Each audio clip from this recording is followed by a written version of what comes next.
Alright, today we're going to talk about hyperfocusing and ADHD as well as its benefits.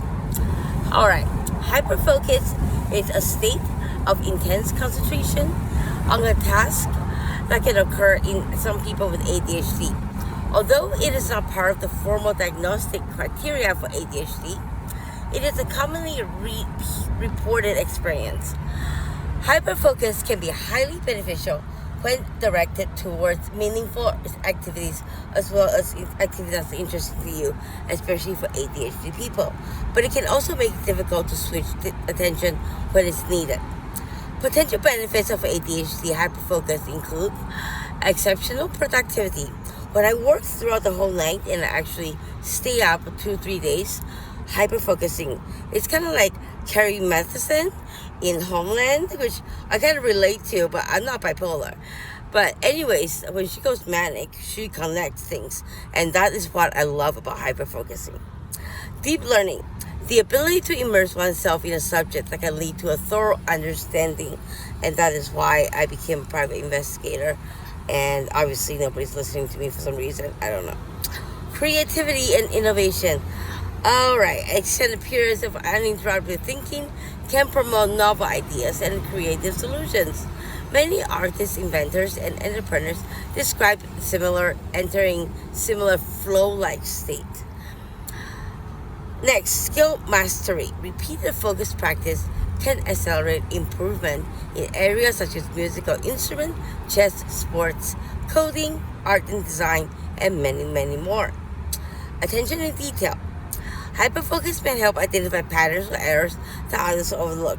Now, this is very important because ADHD, my personal ADHD, I would make initial mistakes and then go back and correct them. Or the second time do it and it's correct. So, the thing is not to rush into things and be too spontaneous and impulsive when you're taking like exams and stuff like that. Really think about what is going on and put your effort into it. All right, persistence. Difficult tasks might discourage others, may be completed, become the person's remotely deeply engaged in it as long as it is interesting, and that leads to high quality work. Now, when does hyperfocus become a disadvantage? Well, some traits can become problematic if it causes someone to lose track of time, forget meals or sleep, miss appointments or deadlines, ignore other important responsibilities, have difficulty shifting attention when priorities change. So why does it happen? Researchers believe hyperfocus related to differences in how attention is regulated in ADHD rather than simply having too much or too little attention. Motivation, novelty, challenge, and immediate reward appear to play important roles. Rather than an inability to pay attention, ADHD is often better described as difficulty regulating attention. So, how to make the most out of hyperfocusing? Schedule demanding work during the times when you know that you can hyperfocus and deeply engaged. Set alarms or timers to remind yourself to take breaks. I'm starting to do that after God knows how many years. I've tried and I'm like, no, hyperfocusing, I love it, I would be sitting there for like 2-3 hours hyperfocusing, figuring everything out, and then I stood up and I fell over because my legs are numb. So there we go.